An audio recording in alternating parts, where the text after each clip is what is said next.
Good evening. It's my great pleasure to welcome you all this evening to the Museum of Ventura County's local history happy hour. Tonight we are here to meet and learn about journalist and boxer Alicia Doyle. I'd like to introduce our development director, Eric Knight, who will be interviewing Ms. Doyle for us this evening. Thank you so much and enjoy the program. Thank you, Denise. And thank you all for being here. We have a great crowd here this evening in the pavilion at the Museum of Ventura County.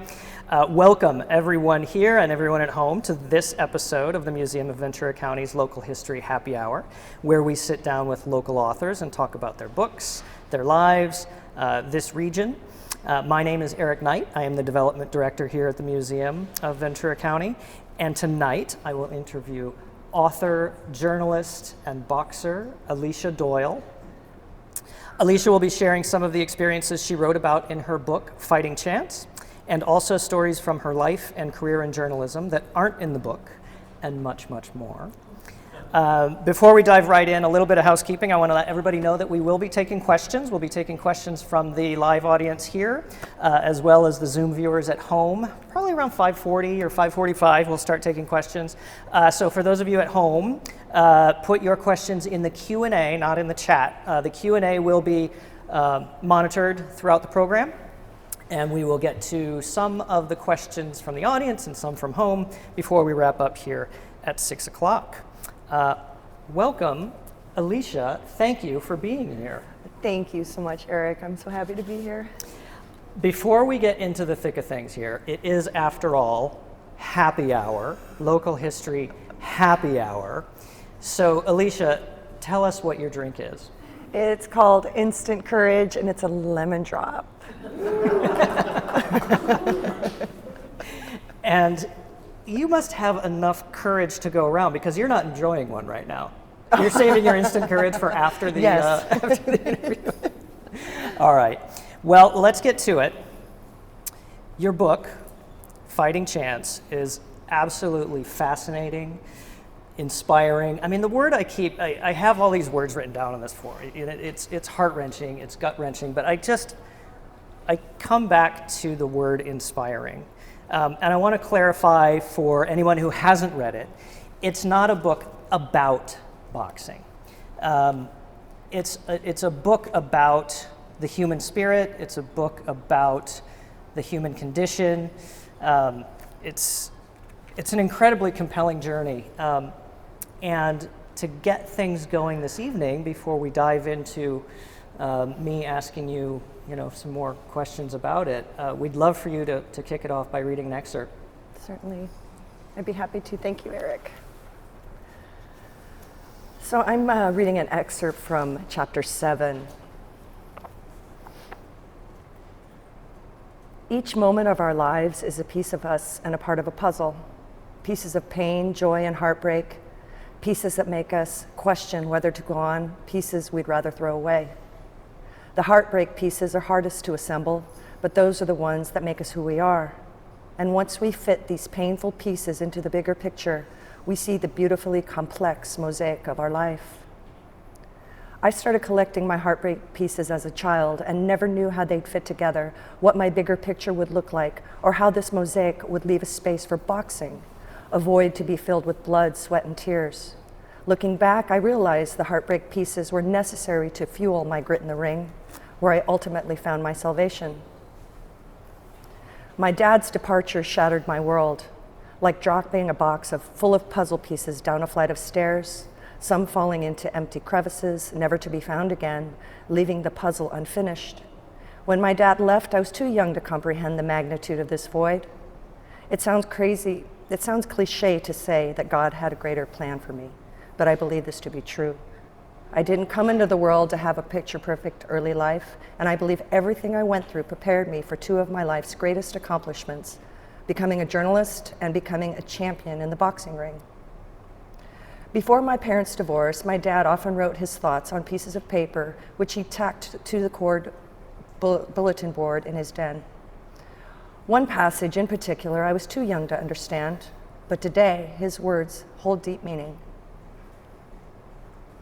Life is a series of goals or projects that inspire and fulfill us, but there are downtimes. Vacuums in our psyche that occur when we pass through the inevitable disenchantment with our current life's course. This is normal and not to be concerned about. Thank you. Let's go back. It's 1998. You're a young, successful journalist, and you discover boxing. Tell us how this happens. That's a great question. I was sitting alone in the newsroom one night working on a story, and being the only one there, the phone rang, and I answered it. And it was a community activist pitching a story about a boxing gym in town called Kid Gloves Boxing, and it was for at-risk children. And the moment she said boxing, I turned off. I used to view boxing as the dark side. But she pushed, and she was persistent, and she said, you're not understanding the story. The story is about these kids, these at-risk youth. They have nowhere to go. This was during El Nino in the 1990s, so the rains completely destroyed the gym. And I very reluctantly went out on this assignment. And I had all sorts of preconceived notions about Robert Ortiz, the man who owned the gym, and he was a boxer, and what he would be like with me, and I was wrong about everything. He was such a gentleman. And the size of his heart really told me that I had to explore this further. I had to figure out what it was about this sport that I viewed as so dark and so violent that made these children better people. So that's how it started, was with that first assignment at Kid Gloves Boxing. Really early on in the book, and all the way throughout, there are these themes of always finish, never quit. These messages seemingly come at you constantly. And I'm interested, there's always a sort of a nuance in your writing in these themes. You know, never quit is a little bit different from always finish. They're not necessarily the same thing. And as I was reading the book, the entire time you're boxing, you're getting this messaging of never quit. What's the difference between hearing don't quit and actually doing it, actually walking through it and going through it and not quitting? I knew I had a choice, that I could quit or finish. I believe the only way out is through. And I had to contemplate how I would feel if I didn't go through with what I had intended to go through with. And the exploration of that was enough to make me go through whatever it was I needed to, no matter how hard it was. And actually, the harder it was, the more I felt that it was important, that I had to get through to the other side.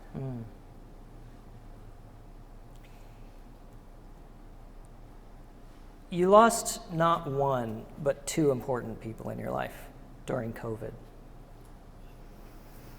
Were they able to read the book before they passed? Yes, I was very fortunate the way it played out, because I was actually working on another book about Flo Trapani, who's in the audience. And a gentleman in town, his name is Ivor Davis, and he's also an author here in Ventura. He told me that the boxing book and my memoir was important, and he encouraged me to get it out of me as soon as possible. And I'm glad that I did, because my father passed away in September, and had I not finished my book and followed those prompts that were given to me, which I believe came to me serendipitously, my father would not have had a chance to read my book before he died. What is that process like? As a journalist, as I said, you were a successful journalist before discovering boxing. And so as far as the writing process, you say that Ivor was the catalyst, really, to get you there and get it completed. What's your writing process like? I mean, I guess I'm sort of wondering, why did it take Ivor? I mean, Ivor, by the way, can inspire just about anybody to do just about anything. Don't get me wrong there. I'm just curious what was holding you back in that. You know, you're such a prolific journalist. What was that about? That's a great question. It only took me 20 years to write my book. And it was largely because I was afraid to be vulnerable. I didn't want people knowing what happened to me and all the things I survived and all the trauma and the ugliness and the darkness. But then I realized that by holding back, I wasn't being vulnerable. And I believe vulnerability is the one thing we all share. And if I was willing to be vulnerable, I would open myself up to connecting more with other people. So that was an inspiration as well. And my father had been encouraging me to finish it too long before he passed, years before he passed. But the reason why it took so long was because I was afraid to be honest with people about who I was. I was going to ask this question before you even gave that answer, and now it feels like there's so much that could inform this. I've been curious. You and I have had a lot of conversations before sitting here, and there are some of them that there are some questions I haven't asked you before now because I wanted to get into this forum. What does courage mean to you? For me personally, courage is facing life head on, no matter what it throws at me, and knowing that no matter what, everything's going to be okay. It's not easy for me to be courageous all the time, but that's part of the vulnerability. There's a little bit of this in the book too. No matter what, everything's going to be okay. And I have heard a little bit of your philosophy around this. Tell us about that. No matter what, everything is going to be okay. I believe that to be true, simply based on my own experience of going through things that I thought would break me, and then just getting through to that other side. I believe it was, in fact, I know it was, Stan Ward, who said to you, and I'm going to read this so that I get the quote right. Stan Ward said to you, "One day you will no longer need boxing to tell you who you are." When he said that, what did that mean to you? I didn't understand it at the time, but as my boxing career started to come to an end, it wasn't just that I associated and identified myself as a boxer, I identified myself as a journalist too. And you remove these things from yourself, you're left with yourself. And I did get to a point where I thought I was, being a boxer, I felt more powerful. During my boxing career, I felt more powerful than I've ever felt in my life. Like nothing could ever hurt me again. And then I retired. And all the pain that I felt prior to boxing, it all came flooding back. And when I was boxing, I thought I had found this cure for my sadness and everything. So when I retired from boxing, I had to face it all again head on. And that was really when the real work began. But again, that was the only way out is through. So how does a post-boxing Alicia Doyle face her demons head on? I still have bad days, like a lot of people. The way that I deal with my depression spells, I would say it's non-traditional in that I sit with it, I stay with it, I don't check out, and it would be really easy to check out. And it's hard, especially when those spells last for days or weeks, but I always know that, again, the only way out is through. That eventually it will pass, it will always pass, that it's always temporary, no matter what we're going through, no matter how much pain we're feeling, it will always pass, no matter what. That's the hard part, is the through part. Constantly telling myself everything's gonna be okay. Yeah. Just being completely sober, dealing with this pain, and I sit with it, I feel it. I embrace it and I honor it because it's a part of me and it's there for a reason. I have to look at it. And how you just described how you deal with that now, how you're sitting in the discomfort, how you're going through the challenges. How is that different? I mean, what did that look like before your boxing journey? What were you, I mean, you came through a lot. And there was a lot of discomfort. There was a lot of sort of dysfunction. There was trauma. And so pre-boxing, how were you dealing with all that? Oh, that's a great question. Oh, I drink a lot more. It was pretty much the same method. I mean, I found my better coping mechanisms as I got older, but I would distract myself with a number of things that we can distract ourselves with. And that's how I coped with it. I never really looked at it in the way that I needed to come out through on the other side. That came later. Right. So a deeper understanding of what was really going on. Yeah, and it took a lot of self-reflection, a lot of self-awareness, being brutally honest with myself, and that's hard, you know. And just seeing what I could do to change it. I knew I needed to change something, or I wasn't going to last very long. I knew that. But I also knew innately, and I believe this to be true for everybody, is that I'm here for a reason. We're all here for a reason. And sometimes it's rough, you know, but we gotta keep going. We gotta keep living every day, and the only way out is through. This is in your book. When you were a child, you experienced trauma at home. And when you're an adult, you experienced trauma at the hands of a boyfriend. Can you tell us about how that trauma and abuse informed your path? Oh, that's interesting. You know, I think about all the hard times, and that in particular, which is in the book, about it leading me to boxing, this violent relationship I was in, and that's what got me into the gym. And I think about that now, because as horrible as that was and traumatic as that was, you know, this guy hitting me was not fun. Had that not happened, I might have never walked into the boxing gym. This book wouldn't exist. We wouldn't be sitting here talking.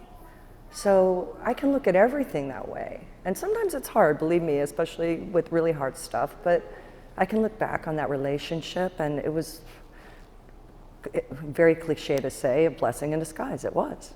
That's what got me into the gym. The gym is what gave me power.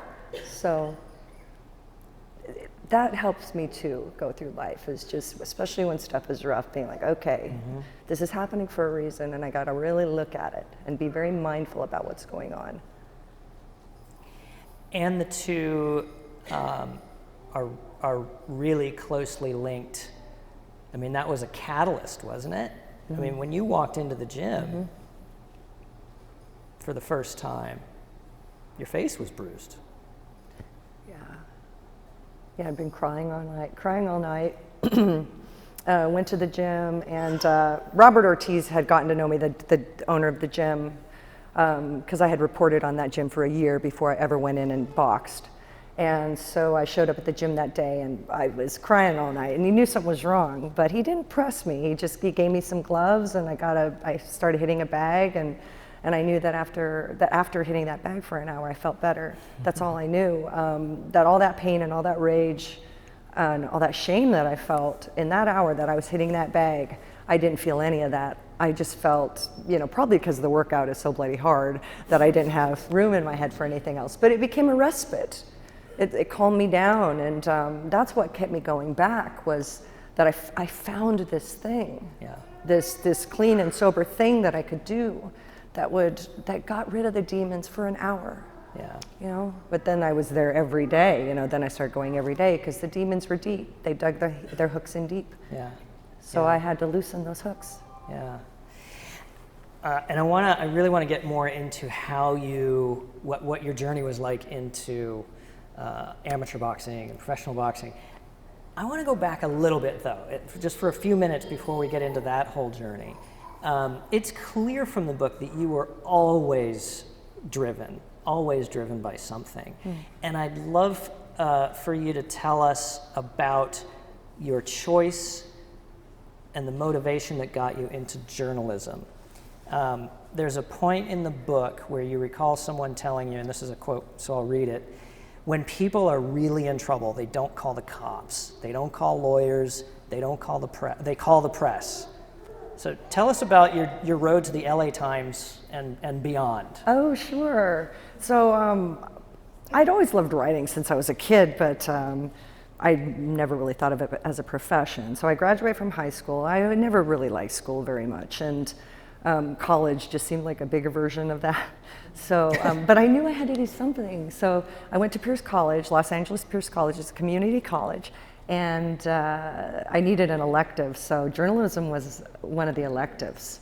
And I went to a meeting, and it was just for the students to introduce them to see if they even wanted to do it. And the editor-in-chief of that paper was a student. And I'll never forget this. So he's standing there and he's like, if you want to be liked, don't become a journalist. If you want to become rich, don't become a journalist. And a lot of people got up and walked out. So, but I stayed, and that's when he said, he's like, but if you want to make a difference, and if you want to fight for justice, and if you want to potentially save lives, that's what journalism is for. And that just struck me in the heart. I thought, yes, justice, yes, righteousness, and I also, the power of the pen. It's very powerful. I took my job very seriously, as a reporter, because I knew that you could destroy somebody with one story. So from Pierce College, that was a fantastic experience. And from there I went to the Los Angeles Times. And the way I got the job there was, I was still living at home, I was so young, but I knew I wanted to work at the LA Times. So I just started sending the editor my resume and clips once a month for 2 years straight, 2 years straight. And finally I got a call from the LA Times, they bring me in, I'm being interviewed, and she's like, okay, got the job, but do you have any questions for me? And I said, I'm curious why you decided to call me in finally. And she's like, quite frankly, we wanted to know who this Alicia Doyle was who's sending in her resume, 2 years straight once a month for 2 years straight. So that's how that job came to be. But that's like, a focus and power of intention, and I know it's because I focused on it and I knew I was going to get it at some point. I didn't know how long it was going to take, and I went for it, and you go for anything and you can make it happen. I do believe that. That's fantastic, and very clear from the book that this is your attitude towards things. And so your journey from as a journalist, LA Times, it's also clear in the book that you have an affection for this region, for Ventura County. There are a couple of there's one specific, really powerful story. I think it was a Moore Park story, the child that went missing, and some other things throughout the book. Tell us what to you is special about this area, this region that you've been writing in and working in and fighting in for so long. I love Ventura County. Before I started working for the Ventura County Star, which was my favorite paper to write for, but I was at the LA Times, the San Diego Union Tribune, the Los Angeles Daily News, and the staff at the Star was just amazing. I love this area. I think that there's Chumash Indians living here, I think, has something to do with it. I believe their energy is still here. Certainly being near the ocean has beautiful energy. There's a lot of history here. A lot of beautiful things occurred in this county. I just fell in love with it. And how long have you lived in Ventura County? Almost a decade now. Right. Yeah. What are your favorite places? Well, the Museum of Ventura County.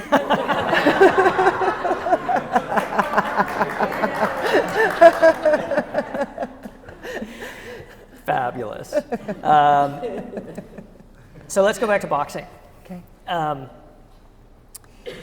So you start out at the gym, Ortiz, all this. You're finding the release, if just for 60 minutes, as you said a minute ago. How does all this evolve into you going into professional boxing? That's a great question. So I'm taking this it's aerobic boxing, no contact boxing, and I was doing that for a while. It got to a point where I was taking maybe 2-3 classes in a row, like back to back, like several days a week. And it just got to a point where it wasn't enough. All boxers and trainers and coaches, they're in the gym all the time. So I was always watching what they were doing because it's fascinating to watch these athletes doing these amazing things. So I would listen to their coaches and I'd watch the fighters, and then I just started doing my own thing on the sidelines. I just go off and I practice skipping rope, hitting the speed bag. So I was doing that for a while, and coaches from other gyms were always coming in to kid gloves. That's normal in boxing. And one day a gentleman named Stan Ward approached me. And I stood out a bit, being one of few girls there, and I worked really hard. Tell us who Stan Ward is. Stan Ward was my coach. In the boxing world, he was huge. He was known as Coach. He's like, just call me Coach. He was California champion, heavyweight champion, very, very spiritual man. Some of the most spiritual people I've met were in the sport of boxing. But he became my coach, and just a wonderful mentor, a wonderful teacher, very profound. I often thought that maybe he was an angel walking on this earth because of some of the things he would say, because he just wasn't of this place. It's hard to describe.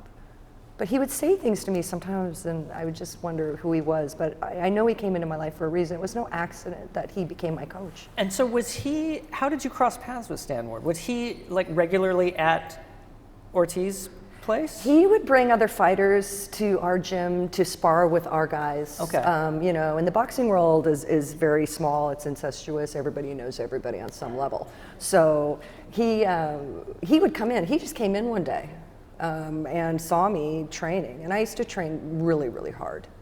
I had a lot of anger, so I was hitting that bag pretty hard.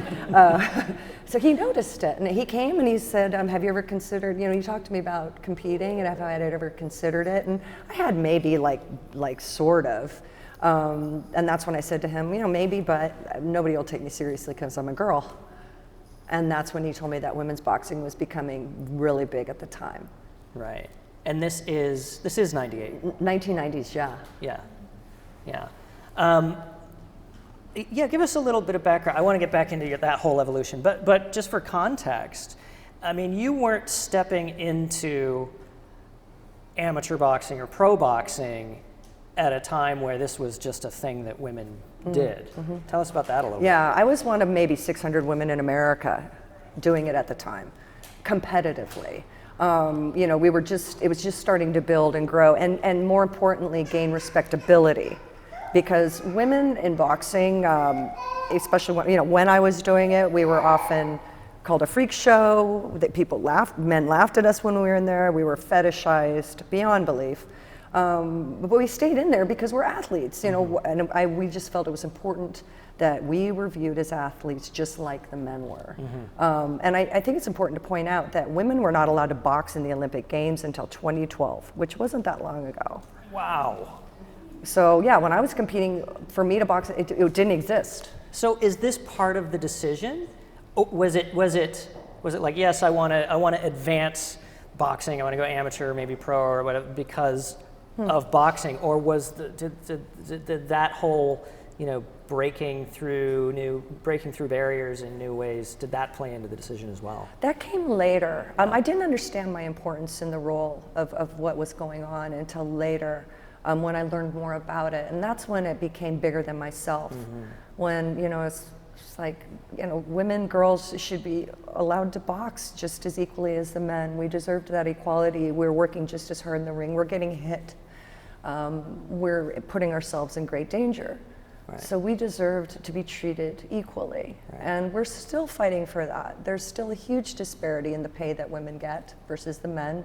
We're working very hard on that, but women's boxing is bigger than ever, and we got girls in the Olympics now boxing, which is phenomenal. And you were part of that. Yeah. I was part of that, and all the incredible women that boxed when I was and boxed before me, and all my amazing opponents, we were all a part of that. That's awesome.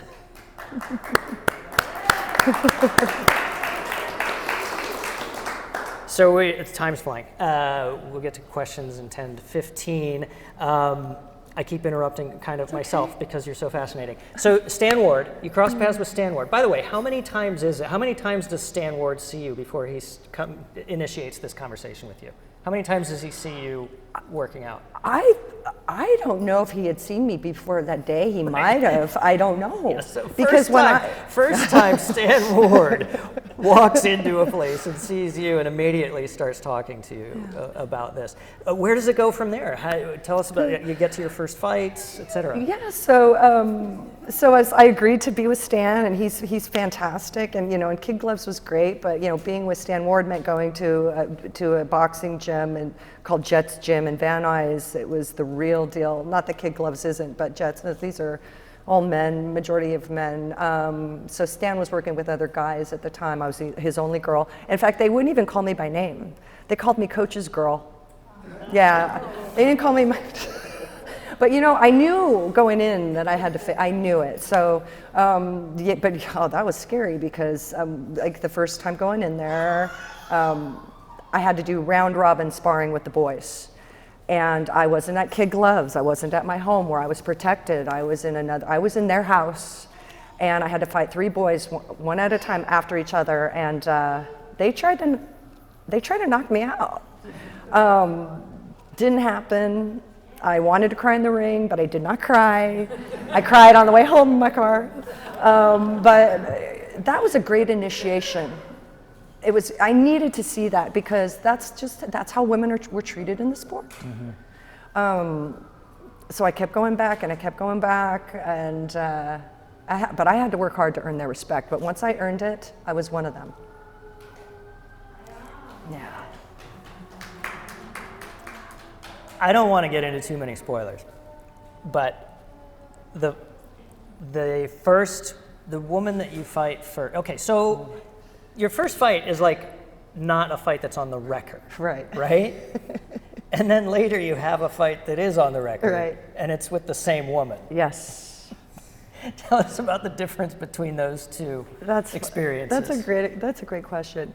Yeah, my first fight, well, they said it's an exhibition. Doesn't count on the books. It's not a real fight. This fight was real. Yeah, so this girl, I was 28 years old. She was a teenager. Because I got into the sport late. I was 28. That's late for athletics. And so all my opponents were younger than me. And Layla McCarter is her name. She's an incredible woman. She's still in my life. So I didn't know anything about her. I had heard that she was a kickboxing champ, and that scared the daylights out of me. And I'm getting in that ring, and the guys from my gym were there, but then we got guys from rival gyms there, and I'm the only girl on the card, and it's this exhibition, and so we get in there, and in round 1, I got a standing 8 count. And for nobody that knows what that is, a standing 8 is imposed. It's if you're in danger of getting knocked out, okay, the referee will stop the fight and give you a count of 8. And at the end of the 8 count, he looks in your eyes to see if you can go on. Round 1, I got a standing 8 count because she rung my bell. And he sent her back to the corner, and it was rough. I didn't want to go on. He's holding up in 8 seconds. I had to decide if I wanted to go on. I wanted to go home. I didn't want to be there. I've never been so scared in my life. I've never been hit that hard in my life either. That was the first time I'd ever experienced being hit, even though she was wearing a glove. So I shook it off, and I still to this day don't know how I did it. But I got through round 2 and 3, and I didn't get knocked out, and I didn't quit.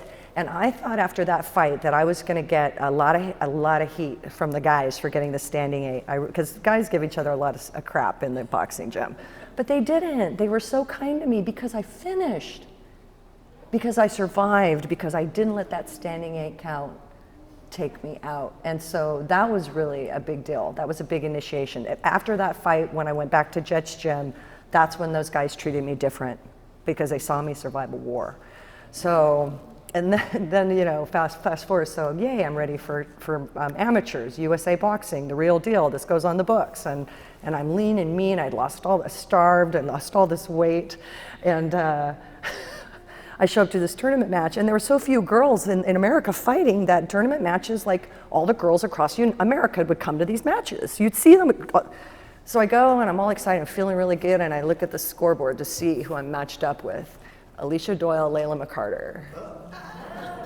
And I'm like, I wanted to start crying. And my coach, and he saw the look on my face and he knew what was going through my head, and he's like, calm down, you need to come down to earth, everything's fine, you know what to do. Just do your best, that's all you need to do. That's all you need to do.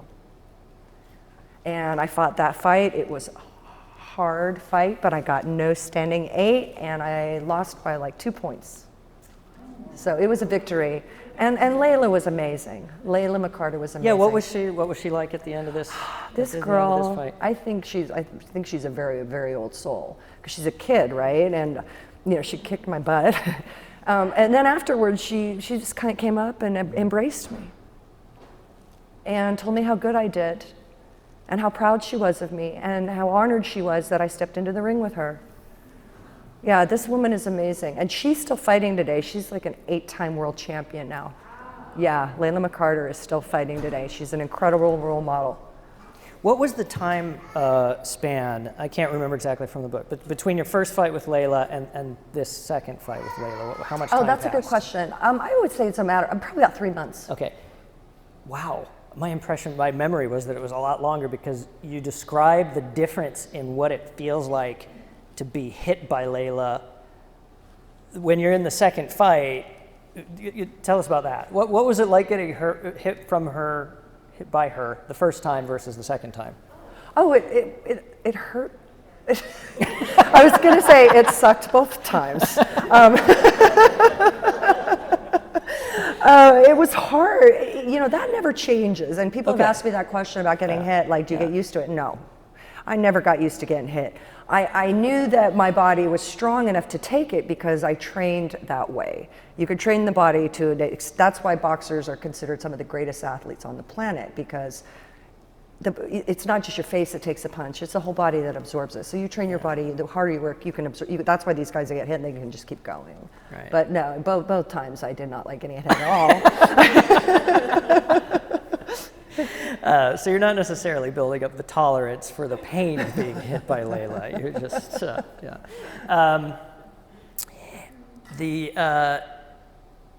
tell us about the decision ultimately to walk away from boxing. Ooh, that was hard. It was after my pro fight. I fought one pro fight. There's a reason why. Fighting pro is very hard. It's completely different than amateurs, and there's no way that anybody could have prepared me for it. You're not wearing headgear. In amateurs you're wearing 12-ounce gloves, 12 to 14. Pros you're wearing an 8-ounce glove. It's like getting hit in the face with a bare fist. That fight was amazing. My one pro fight was incredible. It was named the California Female Fight of the Year. That's what an amazing fight it was. My opponent was incredible, but I got hurt in that fight. And I really had to contemplate, where I was going to go. I knew my brain was important. My hands, were important. But it's because I got hurt in that fight that I retired. I didn't want to ever go through a war like that ever again. There's something you said to me in a previous conversation about the realization that you made about, what boxing meant at first versus what it meant when you made that decision, and what it meant to you to get hit and allow yourself to go through that at the beginning versus at the end of your boxing career. That's interesting. Yeah, that was a big piece of it. I also got to a point where I was allowing boxing to tell me who I was. I was allowing journalism, being a reporter, to tell me who I was. Those were things I did. Those things were not who I was.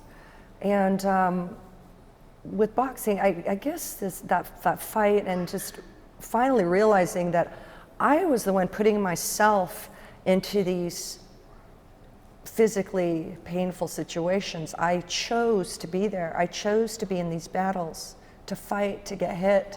And at one point I did. I realized I don't want to hurt anymore. and I don't want to get hurt anymore. And I have to decide. I have to make that decision. Yeah. I think that's really empowering and again, inspiring that you cultivated this awareness that it was up to you. You had complete choice around whether or not you were going to hurt someone else or allow yourself to be hit. And you made that choice in a really strong and definite way. Yes, and hurting others as well. I mean, I know boxing, it's based on a point system. Okay, yes, people are getting hit, but they're scoring points. That's how you score. And I did quite well. I was very lucky in the sport, but I also did get to a point where I didn't want to hurt these girls. You know, I mean, I know they were boxing and I know they were there for sport, but I liked these women, and one thing I could never do was meet my opponent before the fight, because I knew the minute I'd meet her that I would like her and I wouldn't be able to do what I needed to do. All right, we're going to go to questions in just a minute. We have John over here who has some photos standing by. John, do you have a couple of disaster diva pictures? Alicia, tell us how you earned this amazing nickname, Disaster Diva. Okay, Robert Ortiz, the owner of Kid Gloves Boxing, is the one that named me Disaster Diva, gave me that ring name. It was because my fights were pretty bloody. Not on my end. I had a pretty, I broke some girls' noses, they bleed a lot, I don't know. So anyway, my fights looked pretty crazy. So after one of my first fights where I think I busted her nose in the first or second round, I walked into the gym and Robert said, Disaster Diva, and that was it. I would imagine that would stick. Yeah. What were those pictures that we just saw? So that's Robert on the left, and that's me. This was, gosh, over 2 decades ago. I believe that was before the Golden Gloves Championship. I was smiling then, but I wasn't smiling. Okay, I think it's time to get to question and answers. Denise has a microphone. She can take questions from folks in the crowd. So who has questions? Raise a hand and I'll walk over to you. Hi, my name is Francisco. You had talked about courage. Is courage for you something that you would say you got taught, or courage came from your experience in life, or a little bit of both? Oh, that's a great question. I wouldn't say taught in a formal sense, maybe taught more in examples placed before me. My mother was very courageous, and I was probably witnessing that growing up, being a single mom and seeing what she went through and what she survived.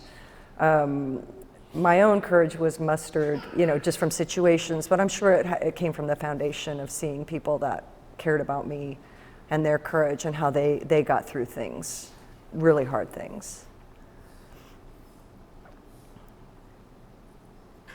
Did that answer your question?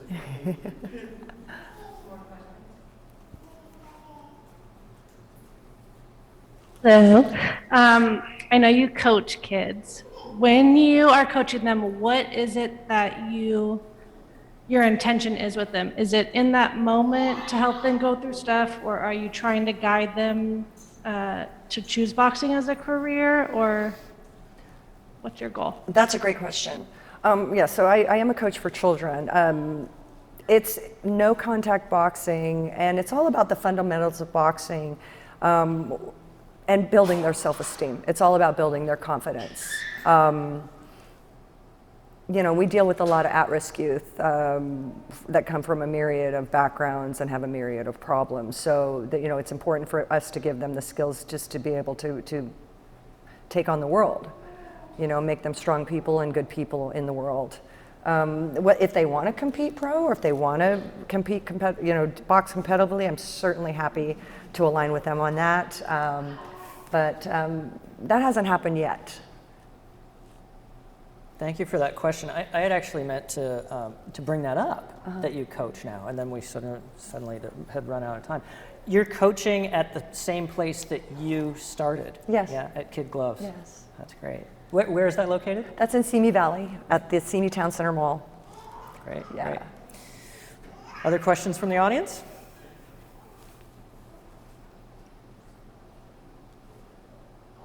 Alicia, Pedro, you're a very accomplished person. You've had a stellar career in journalism. You've explored your passions in boxing. Where do you see yourself going in writing your next chapter? Oh, thank you for that question. Thank you for that. So I am currently working on my second book. It's nonfiction as well. It's called The Oath, and it's based on a woman named Flo Trapani, who was a police officer in the 1980s when very few women were entering the ranks of law enforcement. She faced and overcame incredible challenges, ultimately had to leave the job she loved because the sexual harassment and discrimination imposed on her by men in the department were too much for her to bear. So it's a serious book, it's a wonderful book. It's empowering as well because Flo Trapani is very empowering. But it's important that this story is told because this happened in the 80s. She's been sitting on this information for decades and kept it inside of her. So that's my next work, and the intention of that is to make a difference as well. And Flo Trapani is here, by the way. She's, hey Flo. How did you come across Flo? How did you come across that subject matter and why did you choose that to be your next? Flo had been following my work as a journalist for years. And I think we ran into each other in the boxing gym as well, because Flo's obviously athletic. And I don't know, she called me and wanted to arrange a meeting and had, to talk about this, that she had this idea. She was optioned for a movie deal years ago. I mean, this, almost came to the silver screen. So she told me she wanted to hire me as the writer because she trusted me. I picked Alicia. I had choices of a few different people and I picked Alicia. Good choice. Good choice. That's been an incredible journey. How far into that process are you with that book? Let's see. When can we read it? Okay, that's a better question. It's slated to come out in the fall of this year. Oh, wow. Yeah. Fabulous. Yeah, but no, we met about once a week for a year doing these interviews, these sometimes very painful, revealing interviews, and Flo was very vulnerable with me, and I cannot imagine how hard that was for you. So I'm so honored that you selected me to tell this very important story, and I'm very excited about it. It's awesome. I mean, just her being a cop, but there's all these twists and turns in it. I mean, it's going to be hard to believe when you read it, but it's all true. Oh, yeah. Looking forward to that. Yeah. Denise, more questions?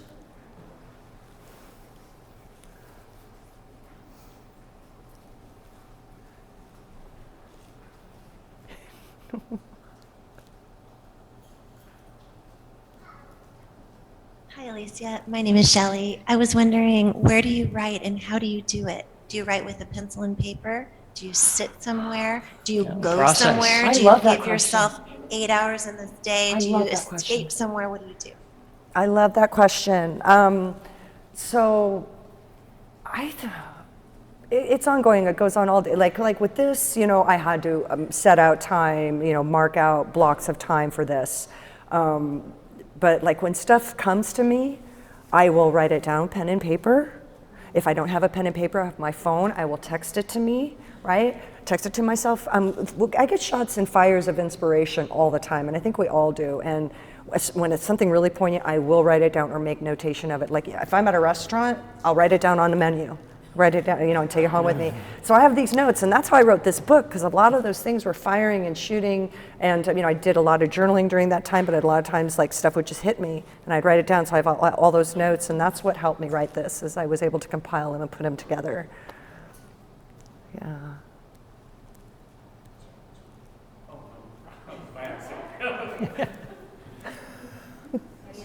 Come on, dude.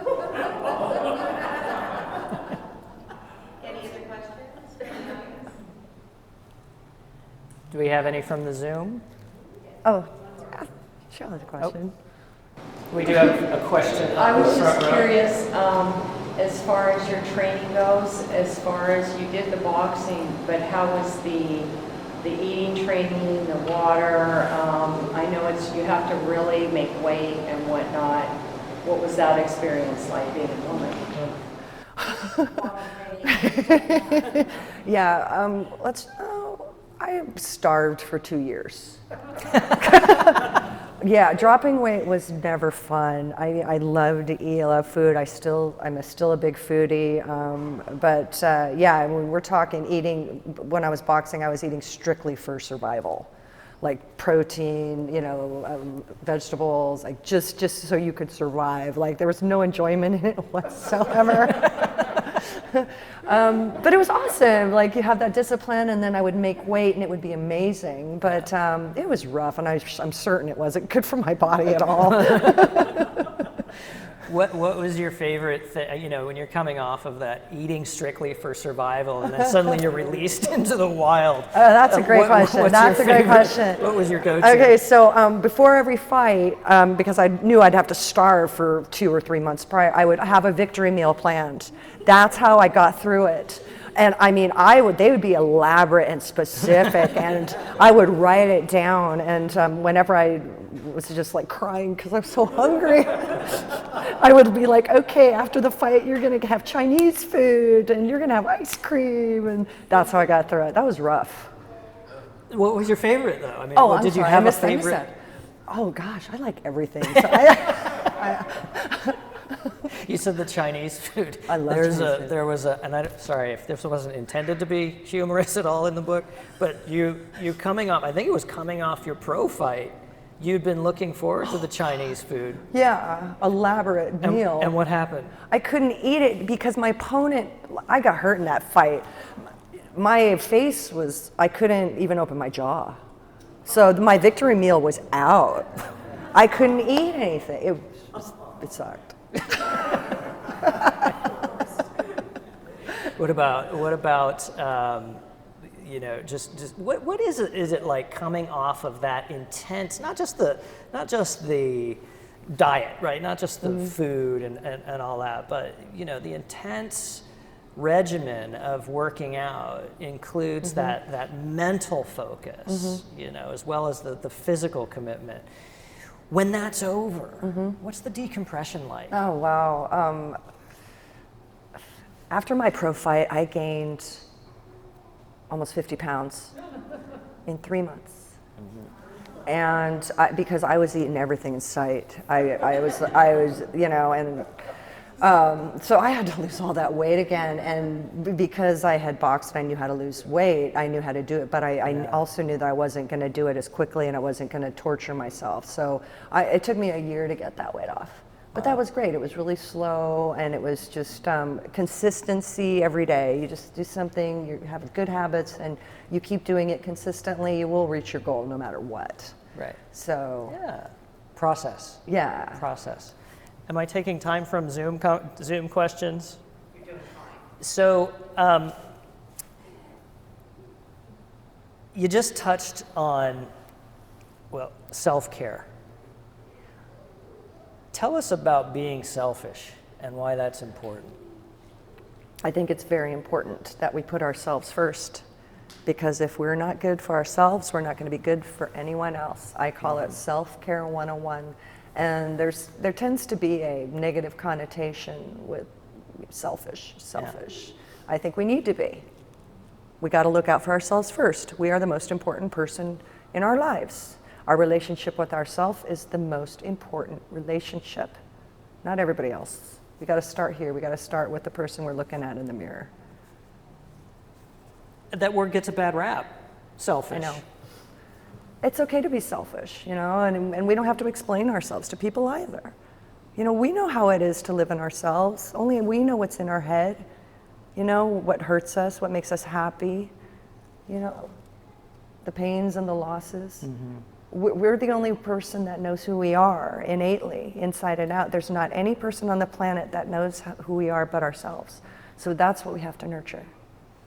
It's that permission you've talked about before. Yes. That permission to be selfish. Self-care 101. Yeah. I have one last question that forgiveness plays a large part in your journey, as you describe it in the book. Tell us about the role forgiveness has played in your life. Huge role. Huge role. I've had to forgive a lot, but I look at that differently now as well. And something that has helped me forgive, these situations where I perceived somebody was to blame and forgiving that person. It came more down to seeing that person's role or that incident's role in my life and what it led me to. That's what enabled me to forgive. And not only forgive it, but bless it. Because the hardest things I've ever gone through were the things that launched me into the greatest things I've ever accomplished. So then I can't look at it as something like, I need to forgive that person. It's more like, I need to bless that person. Because that horrible situation launched me into a stream of greatness. What a beautiful perspective. Well, on that, I'm going to thank you for being here. And I'm going to ask you where, for the people who have not purchased the book yet, where can people get that? My book is available on Amazon, Barnes & Noble, Walmart. We have some here. And it's called Fighting Chance. I keep calling it the book. It's called Fighting Chance. We're sharing the cover of it right there. There are some here. You have a website? Yes, aliciadoyle.com. Very easy. So people can certainly reach out to me through there if they want an autograph copy, or if they want to communicate with me. If anybody has any questions after this or some thoughts, I'm an open book. There's no question that you cannot ask me. And your social media, you have a great Instagram. Yes, Disaster Diva Boxer. Easy to remember. Thank you very much for joining us. Thank you, Alicia. Ariel. It was really fun. And I didn't cry.